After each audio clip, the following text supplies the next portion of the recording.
Hello po, magandang Sabado. It's already 10 to 9 ng gabi dito.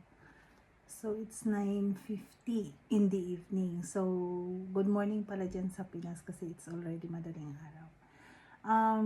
You see what I am holding here?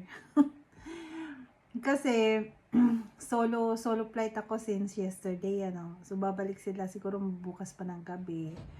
So, I've done marami akong nagawang head warmers. And since na nagumpisa na ng taglamig, so naisip ko marami akong mga tira-tirang yarn. But so yung like this one, kaya kong siyang nabuo ng walang combination. Kasi medyo madami-dami meron pa akong tira dito. Pero it's not enough to make parang isang ganito. So, siguro, I will combine it with other colors. And, ito, yung size ito fits to a small, medium na head circumference. And, meron ako isang ginawa. This one. So, kinumbayin ko yung green and white. And this is big one. Kasya siya actually sa akin. Try natin. May tali kasi yung buhok ko. Teka. Sa alam niyo, kagandahan dito, no? So, kasi dito, when it's winter, kailangan takman yung tenga kasi sobrang lamig. So, itong design, pwede siyang on top, pwede nasa side, pwedeng nandun sa likod. So, parang plain lang na buo yung ano. So, you can do it in any way. So, ayan, tanggalin natin. So, ito yung ginawa natin crochet. Oh. Scrunchies. So, ginagamit ko siya.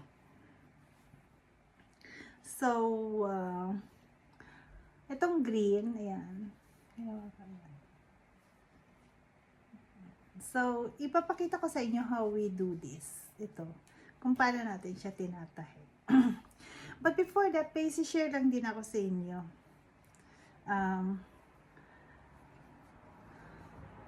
Isi-share ko sa inyo kung ano yung mga ginagamit natin. Ano. So, of course, kailangan natin ng hook. So, ito yung ating crochet hook. Ayan. Meron siyang sa dulo kawit. And it comes with different sizes. So ito is 1.75. So this is very small. And this one that I use is 3.5.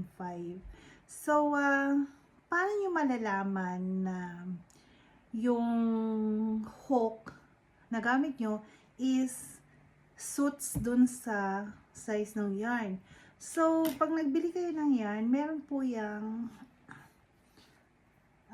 guide.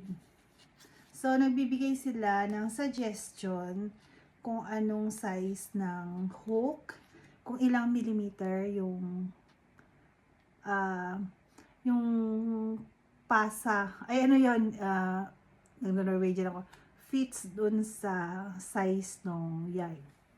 Tapos, syempre yung yarn, merong wool, merong yung 100%, no? Mahal yon na merong yung pang baby, yung hindi siya nakakairita. Sobrang mahal yun yung moreno. Tapos meron ngayon yung acrylic, pag may combination siya na acrylic, mura siya. And gusto ko lang i-reiterate ano, kasi I was doing research nga kasi 'di ba, naggagawa ko, nagbebenta ko ng mga kino-crochet ko. So yung acrylic before, pangit siya. But dahil sa research and development, na-develop nila yung acrylic. Ang acrylic is non-allergenic. Tapos mainit din siya. So, meron kang makikita dyan, no, mababasa mo, kinukumbine. So, mas magandang basahin para at least alam mo kung paano siya lalabhan. Ang isa pang tip na isi-share ko sa inyo is, pag naglaba kayo ng mga like, for example, ito labhan nyo, huwag nyo silang ibibitin ng ganon, tutuyuin. actually hand wash lang naman eh, no? Tapos pagka na ano niyo na piga-pigang konti, yung iba tinutuyo nila to ng ano, ng yung towel. Ano nila ng towel para masipsip yung ano yung. Pero yung maganda talaga, itinutuyo niyo siya sa net o kaya ilapag niyo siya sa parang yung screen na yung may mga butas-butas pero wag malalaki kasi alam niyo kasi pag mabigat yun yung parang nahihila siya. So ganun yung way ng pagtutuyo. Pero yung acrylic hindi siya ganun ka-sensitive. Tapos syempre aware din kayo dun sa temperature ng water kung gumagamit kayo ng washing machine, and no sa softener. So bawal hindi talaga sinasuggest yung softener or yung parang pampabango sa paglalaban ng mga ganito. So yun ano, so yung size ng hook, it depends doon sa size nung inyong yarn. And so for example, pag bibili kayo ng hook, may mga sizes din siya yan. Makikita nyo rin. And syempre, kailangan natin ng scissor. Kailangan natin ng pantahe. Ayan. Yung mga karayo, meron akong ito. Kasi, pag malaki, so, ayan, na-expand siya. Kasi, nylon siya. Ayan, nylon. And then, we have, pag kailangan nyo ng malay, for example, gagawa kayo ng mga neck, o kaya, gagawa kayo ng marker, no? So, may mga counting din tayo dito. So, meron kayo dapat mga anong marker, ayan. Tapos yung pwede rin itong mga plastic pins, ganyan. So, usually yung kunyari, yung, alam mo kung saan yung gilid, so, lalagyan mo siya ng marker. Ayan. Tapos, paano? So, tara ano na tayo. Ay pala, gagawa ko ng isang video. Yung talagang ituturo ko sa inyo paano mag-cast, paano magawa ng foundation chain. Nahahalo ko yung pagninit kasi nagninit ako. Ayan. I'm doing knit. Ito yung pang ng knit pala. Hindi to hook ha. Pang knit to yung ginaganon. Ito usually yung sa kanila dito. Bihira yung marunong mag-ganchilyo. So, kaya ko gumagawa kasi. Ang dami kasing marunong nun. So, gumagawa sila. So, at least ito ganchilyo. So, ayun, diba? Nakuha nyo na yung style ko. Tapos ito, idudugtong ko. Papakita ko sa inyo, sabi ko kung how we do this. Diba? Pero before that, siguro magtaka kayo ano to. So, this is braided design. Ito, it's just plain na crochet. Ba't ako sa crochet. So, we do the foundation chain, which ipapakita ko sa inyo dun sa next video. And then, pag natapos mo na yung foundation chain mo, like, for example, ito kasi is a set of 5. So, we do the foundation chain 20. Tapos, merong counting. So, actually, maraming sa YouTube naman na nagpapakita on how, yung paano ginagawa yung mga patterns nila, and then you can slow the video, and then you can follow it, or you can buy yung ako ay bumibili ako pag mga blouses, ganun, kasi I don't want to waste it, yung yarn. So, bumibili talaga ako ng yung parang instruction, parang script ng buong, tapos, meron niyang binibenta kasama na yung yarn, pero sobrang mahal. So, sabi ko ito is, after nung foundation chain, so, instead na mag-cross, yung, imbis na single crochet, ito is, single half, this is a double half crochet, yung, itong mga to, double half. So, lahat ito is double half crochet, hindi siya single crochet. And then, I just changed lang the color, pero as you can see, hindi nyo makikita kung nasaan yung black and yung red. Dire-diretso lang siya, pero I was hiding kunyari ito pag black dito, so red, so I'm hiding yung black somewhere here. So, makukuha nyo rin yung technique pag marunong na kayo. And then, ito naman, we use, after ng foundation, we do the double half crochet, and then, nag-start na tayo na maggawa ng triple crochet. So, yung triple crochet, tapos yung front crochet, tapos meron tayong mga skip, tapos basta medyo complicated to pagka hindi mo alam. So, siguro I will teach you the basic, and then gagawa tayo ng ganito pag medyo nailabas na natin yung ating video on basic. So, dito may counting din. Pero hindi mo kailangan mag-count. Basta pag nagawa mo na yung, for example, like this one, nagawa mo yung foundation chain, tapos isang papuntang from the start na double half crochet, tapos pabalik to double half crochet, and then we start na yung first step, and then yung second step, and then balik ulit dun sa, so pang fifth na actually, kasi foundation chain, first step na double half, tapos second step is double half, and then yung first step, so yun na yung naggawa tayo ng itong first na na pang braid. So, tapos ulit-ulit lang siya. So, sometimes siguro yung may mga design na 1, 2, 3, 4, 5, 6, and then balik ulit sa 1, 2, 3, 4, 5, 6, 1, 2, 3, 4, 5, 6.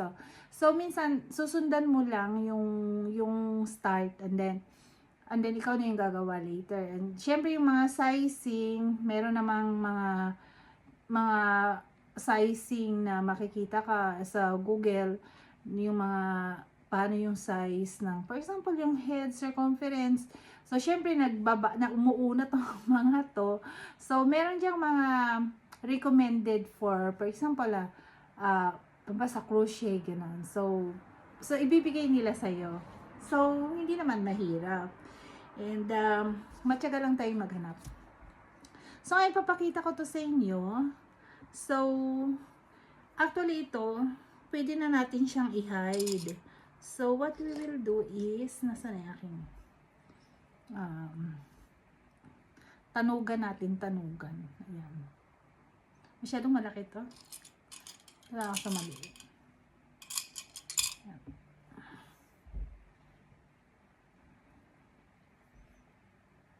So, dami ko nagawa kasi nga, diba sabi ko, wala yung mga boys, umalis yung magkakapatid. So, baka bukas ko sila ng gabi uuwi. So, since ako lang naman mag-isa, walang disturbo, hindi ako nag-aalala ng anong lulutuin ko.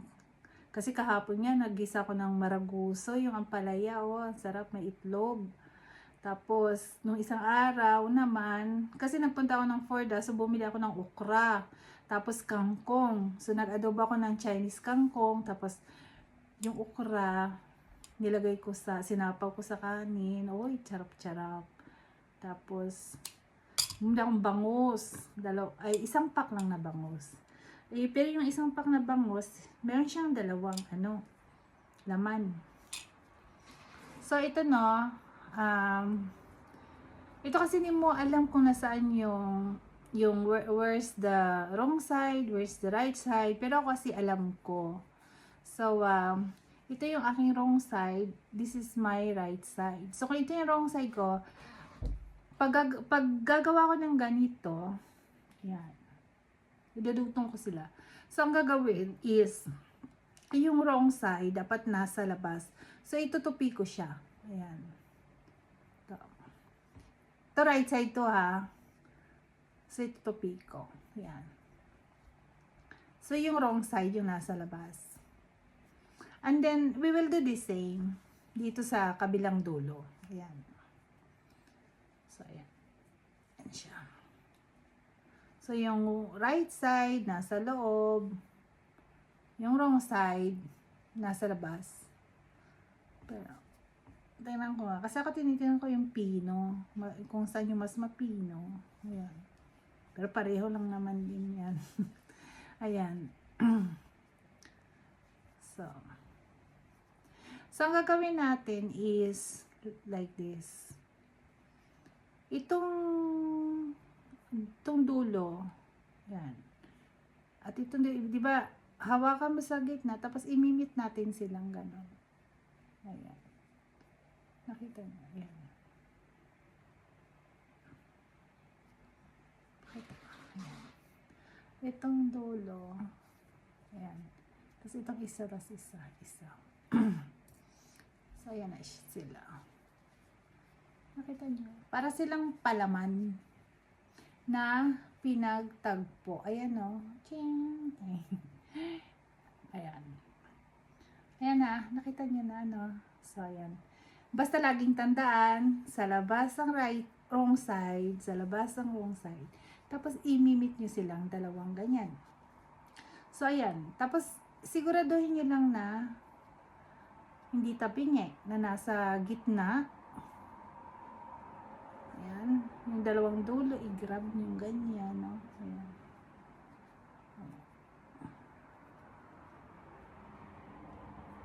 Angat-angatin. So, ayan. Ayan. Yan na siya, di ba? Tapos ito yung ating, pag nagpuputol kayo, no? Pag yung sa last na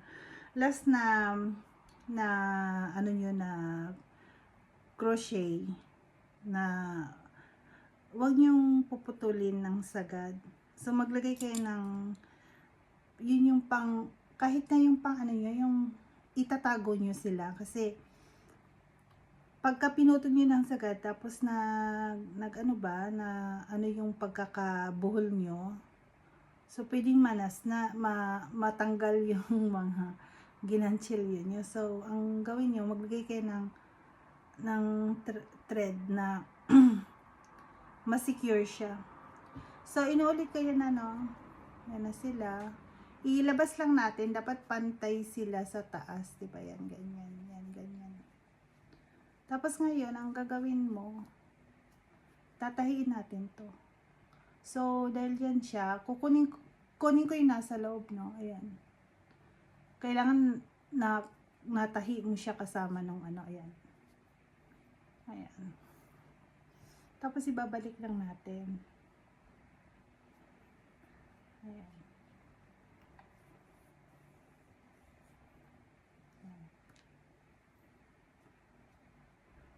Tsaka kasi, di ba may GoPro nga ako. Binenta ko. Kasi ayoko siya na dagdagin sa stress ko. Ayaw aralin. Diyos ko. Katanda na talaga. Old school. So, ayan lang siya. Tahiin lang natin munang ganon, ano.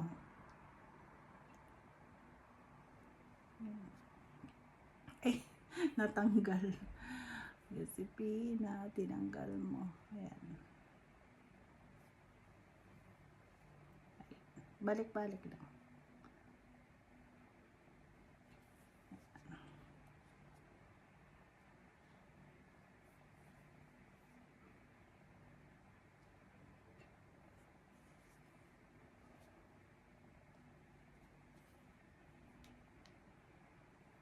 Hindi ko siya gugupitin kasi, hindi ko siya i-close talaga kasi pinakita ko lang to sa inyo, dudugtong ko pa kasi siya. So, ito na, no? O, syempre, dapat i-secure nyo yun, ha? Tapos, ayan na siya, natahina, no? Diba? Ayan. So, anong gagawin nyo ngayon? Babalik na rin natin siya. So, ayan. Ayan. Tapos, ilalabas natin yung right side. Yun ang magiging labas. So, ang mangyayari, yan na siya. Para makita nyo. Yan na siya.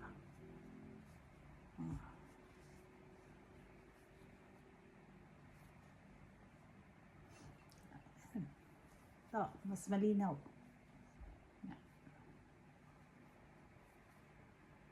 Di ba? Ganda. So, I hope may natutunan kayo sa akin tonight. And, abangan nyo yung sinasabi ko sa inyo na, na ituturo ko yung paano gumawa ng foundation chain, and then yung paano gugawa ng, ng crochet, single crochet, tapos yung mga terminologies. So, again, salamat, and, paki-subscribe naman and like and share kung gusto nyo, and then may i-comment kung gusto nyo yung ginagawa ko para naman ma-inspire tayong gumawa. Kailangan ng motivation. Ayan.